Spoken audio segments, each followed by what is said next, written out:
Why start gardening by mulching? Why not find a faster, simpler way to start gardening? I'd love to answer that question, but first, who are we? We are the Thompsons. We have 2 kids, a daughter and a son, and we live in Colorado. We recently went through a lot of life changes, but are so excited to be in this season of life. Gardening is something that I've been dreaming about for a long time living in a big city, but I just haven't had access to a yard until now. At this point, I am a very amateur gardener, but my goal is to prove that even an amateur gardener can have an amazing garden.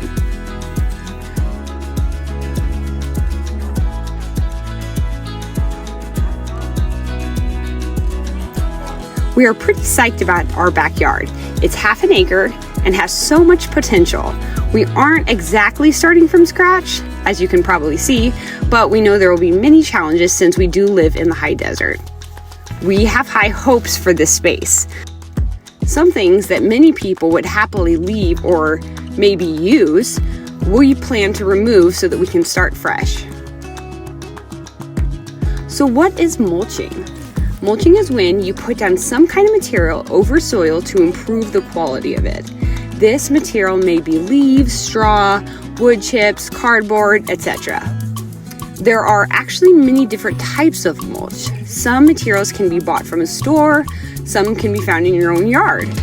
One reason that people often choose to mulch is to suppress weeds.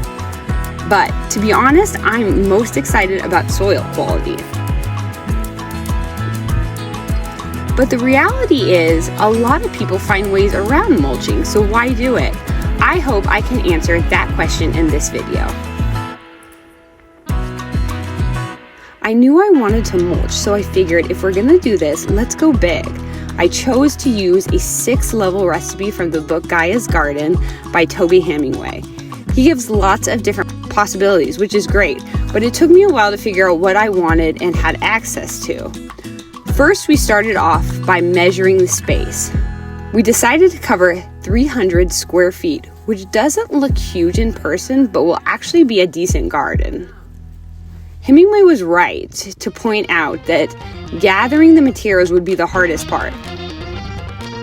I had high hopes of using Facebook Marketplace and these local farms, but for simplicity's sake, we ended up just buying most of the materials from the store. Luckily for us, we had tons of cardboard from our big move, so that came in really handy as we started this project.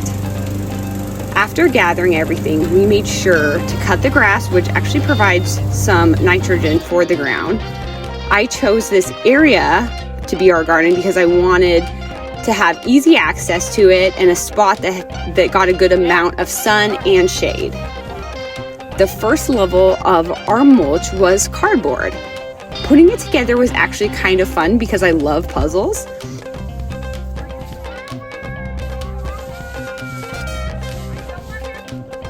You might notice we had our little helpers giving their touches as well. We wanted to make sure we had enough cardboard for it to overlap about 6 inches or so. I didn't want there to be any spaces for weeds to pop up though, so I was very thorough.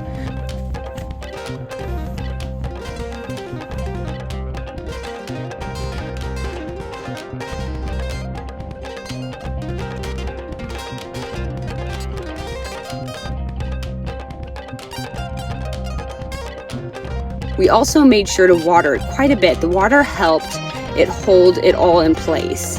I think the moisture is also probably good for decomposing. The second layer was bone meal, which was a soil amendment specific for our soil. This took quite a bit of work and research to figure out, but that's a conversation for another time.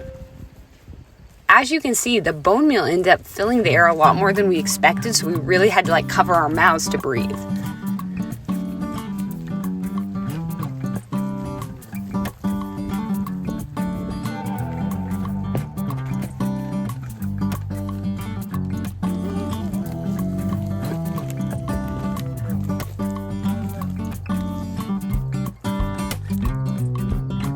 The third layer, the bulk of the compost, was straw.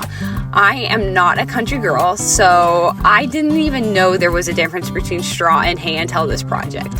But for those of you that don't know, straw has no seed in it, which is important, or else I'm basically just planting more hay. And from what I understand, hay is pretty annoying to get rid of.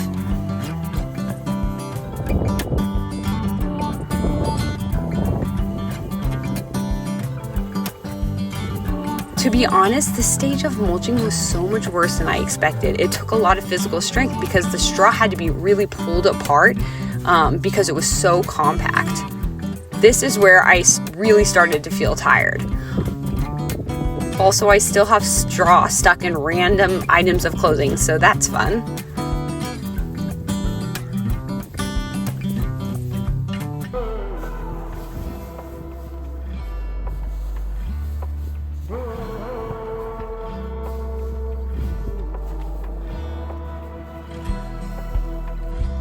Our kids are amazing. I never would have anticipated how well they were going to do with all this, but I think just being outside was so fun for them.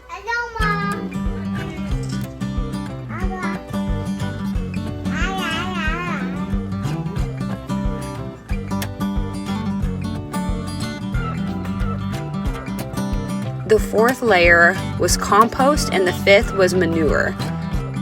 After the straw, it almost felt as if we didn't have enough of each of these, but I think together they kind of covered everything. You might notice, but the kids were happily distracted in the background. I'm so pleased because you just never know how kids are going to do with all these things.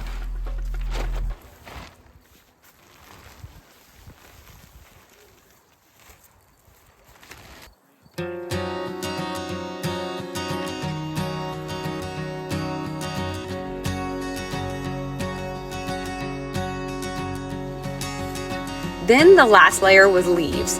Luckily, we had amazing neighbors who were happy to donate their leaves to us.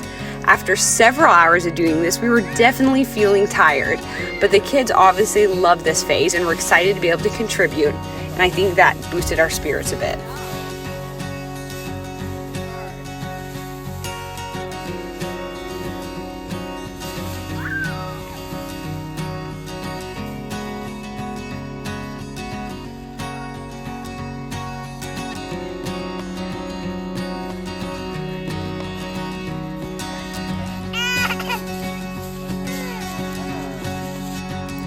And here is the final product. I feel so proud looking at this. I can't believe we made it happen. And just in time because about a week later it snowed.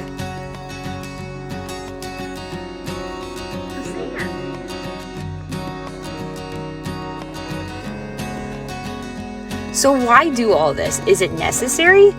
We're in this for the long haul. I don't just want to get one summer of produce, but want to see benefits long term.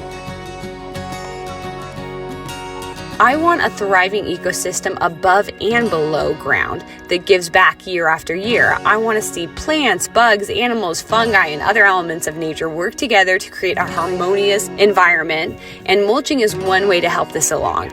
It's definitely more work on the front end, but long term, I believe it will be a lot less work. So when I plant this, I'm thinking of many years to come. I don't just want to strip the ground of nutrients, but also give back to it. And in time, as it becomes more established, the hope is that it starts to give back to itself. I am the part-time homesteader, and I hope you will join us for our next video. Thanks for watching.